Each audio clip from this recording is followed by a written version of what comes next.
Today, senators received a classified briefing about the U.S. airstrikes on Iran's nuclear facilities. Yeah, the administration claims it obliterated Iran's nuclear program, fiercely pushing back on a leaked preliminary report that says the facilities were merely damaged. ABC's Christiane Cordero has more.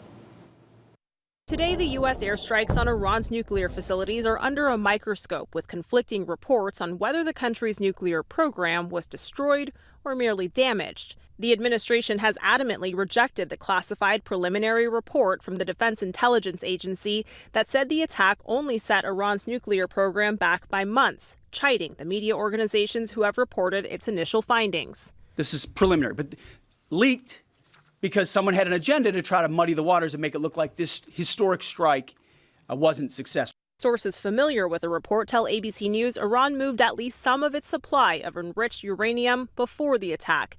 And today, for the first time since the so-called 12-day war, Iran's Supreme Ayatollah spoke in a televised speech. He claimed victory over the U.S. and Israel, adding the U.S. attack, quote, failed to achieve anything significant. The U.S. president grossly exaggerated the events, clearly feeling the need to do so. Iran's going to have to say a lot of things right now in order to bolster their image. The Trump administration has referenced an Israeli assessment to support its claim of obliteration. Israel concludes the U.S. bunker buster bombs destroyed the nuclear site's critical infrastructure, rendering it inoperable.